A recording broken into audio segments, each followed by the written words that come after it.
Social media पे जो channel चल रहे हैं, जो वेबसाइट चल रही है, उनको वैकल्पिक मीडिया मान लेते हैं, जबकि बहुत सारे जो बड़े कॉर्पोरेट प्लेयर्स हैं, उन्होंने भी अपने सोशल मीडिया के लिए न्यू मीडिया हाउसेज़ बना दिए हैं। इसका अगर आप फ़र्क थोड़ा समझा सकें, बता सकें तो?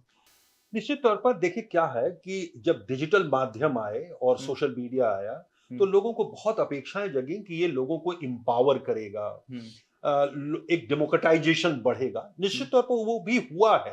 हुँ, लेकिन जैसे ही इसकी ताकत का अंदाज़ा बड़े पूँजी को और कॉर्पोरेट्स को हुआ, और ये हुँ, कंपनियाँ खुद भी बड़ी कॉर्पोरेट्स हैं। हुँ, आज दुनिया की सबसे बड़ी कॉर्पोरेट्स तो मेटा यानी कि फेसबुक, हुँ, हुँ, इंस्टाग्राम और व्हाट्सएप की मालिक मतलब मार्क जकरबर्ग ही एक बहुत बड़ी कंपनी है। हुँ, बिलियंस ऑफ डॉलर की कंपनी है। हुँ, गूगल इसी तरह से एक बहुत बड़ी कंपनी है जो यूट्यूब से लेकर के सारे चैनल उसके कब्जे में है। तो हमें ये याद रखना चाहिए कि जैसे-जैसे इनकी ताकत का एहसास सत्ता को और एक तरह से कहिए शासक वर्ग को हुआ है, हुँ, तो उन्होंने वहाँ पर भी अपने को जमाना और उन जगहों को भी कैप्चर करना शुरू किया। हुँ, उसको भी मैनिपुलेट करना शुरू किया है। उसको भी कानून के ज़रिए बाँधने की कोशिश शुरू कर दी है। हुँ, तो जो भी डिजिटल मीडिया पर है वो सब अल्टरनेटिव है ऐसा नहीं है। हुँ, अल्टरनेटिव का मतलब ये है कि जो सोच में अपने काम में हुँ, और अपने जो चीज़ों को कवर करने का एंगल है, उसमें अल्टरनेटिव। मतलब जो मुख्य धारा की जो सोच है, हुँ, उससे इतर जो हुँ, वैकल्पिक सोच के साथ, हुँ, चाहे वो महिलाओं पर के सवालों पर हो, किसानों के सवालों पर हो, पर्यावरण के सवालों पर हो, मज़दूरों के सवालों पर हो, जो समाज के अलग-अलग समुदाय हैं, अलग-अलग मुद्दे हैं, सवाल हैं, उन सब पर जो अल्टरनेटिव सोच के साथ, वैकल्पिक सोच के साथ अपने विचारों को लेकर के, अपनी रिपोर्टिंग को लेकर के सामने आ रहे हैं, आइडियाज़ को सामने लेके आ रहे हैं। जो जर्नलिस्टों की कोऑपरेटिव यूनियंस हैं, इंडिविजुअल जर्नलिस्ट के ग्रुप्स हैं, वो मिल करके जब इस तरह का शुरू कर रहे हैं और वैकल्पिक योजना के साथ शुरू कर रहे हैं, बड़ी कॉर्पोरेट कंपनी और बड़ी कॉर्पोरेट कंपनी की पूंजी के आधार पर नहीं, हुँ, बल्कि एक तरह से स्वतंत्र कोशिश के रूप में, और जो विज्ञापन पर आधारित नहीं है, और जो एक तरह से अपने सब्सक्रिप्शन पर, पाठकों के सब्सक्रिप्शन पर ज़्यादा उनका जोर या है, फिर सहयोग पे उनके सहयोग पर। उन पर सहयोग पर चल रहे हैं। तो एक बात हमें इस बारे में बिल्कुल स्पष्ट रहना चाहिए, और वो स्पष्टता बिल्कुल साफ आ जाती है। हाल के वर्षों में ये दिखाई पड़ रहा है कि ज़्यादा से ज़्यादा बड़ी जो कॉर्पोरेट कंपनियाँ हैं, कॉर्पोरेट मीडिया कंपनियाँ हैं, वो डिजिटल स्पेस में घुस रही हैं हुँ, और उसको कैप्चर करने की कोशिश कर रही हैं। वो कर भी लिया है बहुत स बहुत हद मामलों। तक वो कामयाब भी हैं वहाँ हुँ, पर।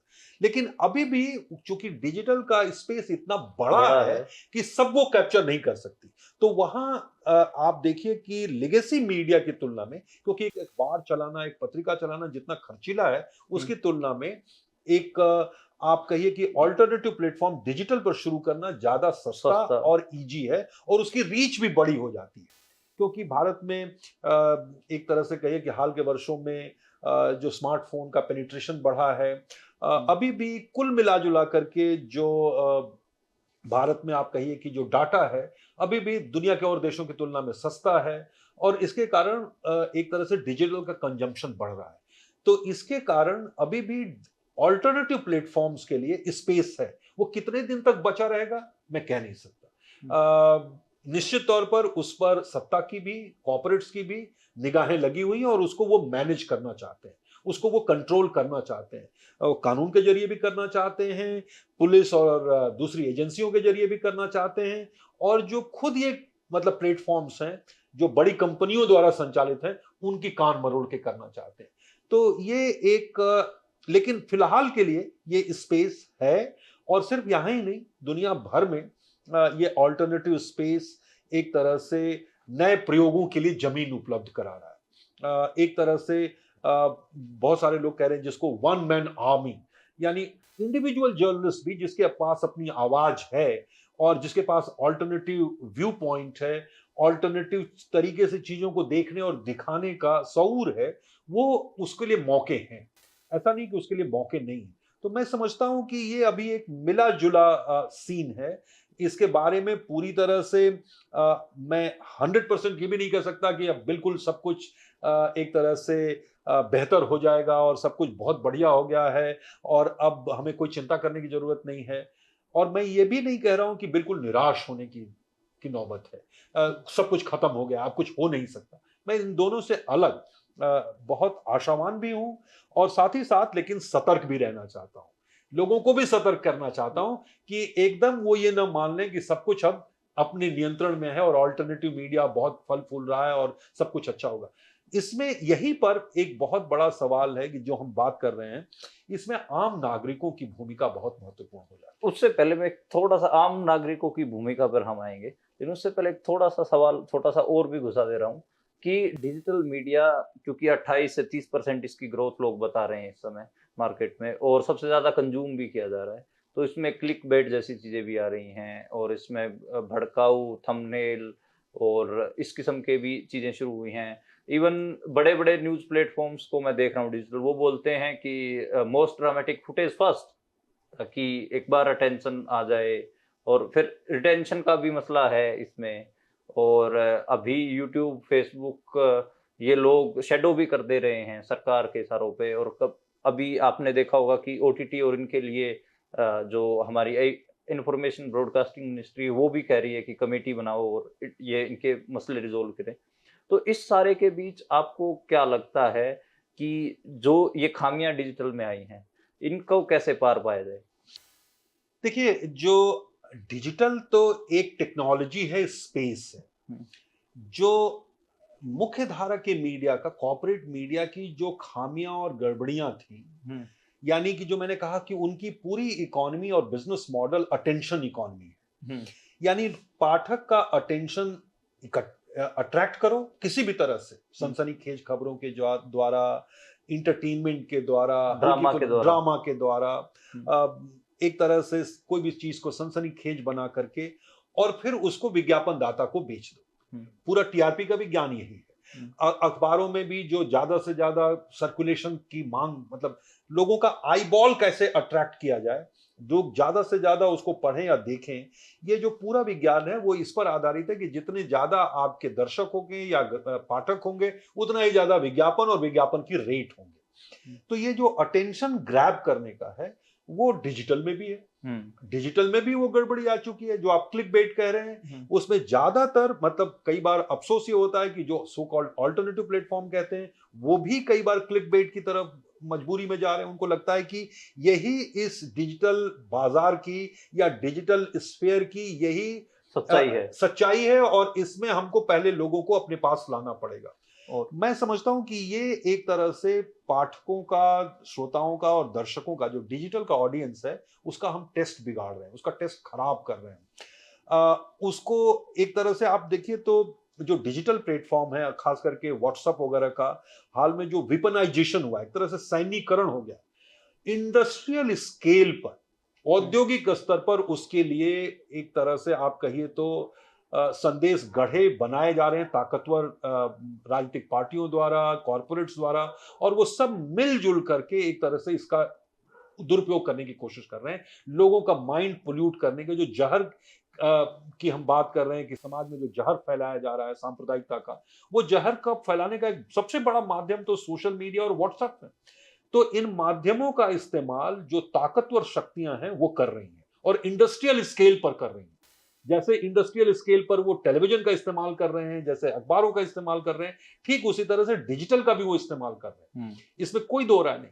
और इसके कारण निश्चित तौर पर जो पब्लिक ओपिनियन को इन्फ्लुएंस करने में उनको कामयाबी भी मिल रही है। अब यही बात है ना कि डिजिटल वाले भी तो यही कर रहे हैं कि ताकि फेसबुक और यूट्यूब से उनके ऐड मिल सके और उससे पैसा आ सके, जबकि जो कि एक 70% यूट्यूब और फेसबुक ही रख ले रहा है। बिल्कुल उस 30% के लिए ज्यादा जिस तरह के आईबॉल। कॉम्प्रोमाइजेस कर रहे हैं, हाँ। जिस तरह के कॉम्प्रोमाइजेस कर रहे हैं, हुँ, और जिसके कारण एक तरह से आप एक ट्रैप में फंस जाते हैं, हुँ, क्योंकि वो ट्रैप फिर आपको एक खास तरह की पत्रकारिता करने और खास तरह का अटेंशन ग्रैब करने वाली हेडलाइन लगाने और अटेंशन ग्रैब करने वाली बातें कहने के लिए मजबूर करता है।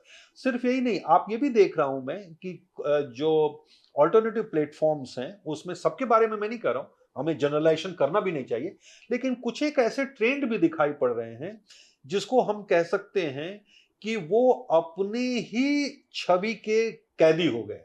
हुँ, एक खास तरह की एक्सट्रीम बातें, मतलब अगर उधर धुर दक्षिण पंथी एक तरह से एक्सट्रीम चल रहा है, तो दूसरी तरफ एक दूसरा धुर मतलब एक्सट्रीम कॉन्स्पिरेसी थियरीज और इन सब चीजों को आगे बढ़ाया जा रहा हाँ, है। मतलब खास फ्रेम तो नहीं कहेंगे, लेकिन वही कॉन्स्पिरेसी थेरीज ज्यादा चल रही हैं। बहुत चलाई जा रही हैं।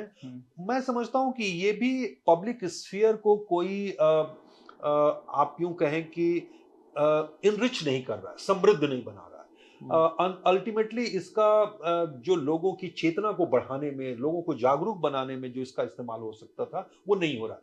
अब जैसे ज्यादातर जगहों पर एक तरह से हाल के दिनों में मैंने देखा कि वो जो ओपिनियन जिसको हम कहते हैं, वो ओपिनियन एक तरह से गाली गलौज में बदल चुका है। अब वो ज्यादा से ज्यादा उसमें तथ्यों पर गौर नहीं है। आप लोगों के सामने तथ्य ले आए, चीजों को खोज के ले आए, ग्राउंड से लोगों को बताएं कि क्या चल रहा है जमीन पर, वो दिखाएं, लोगों के जरिए उन बातों को ले आए।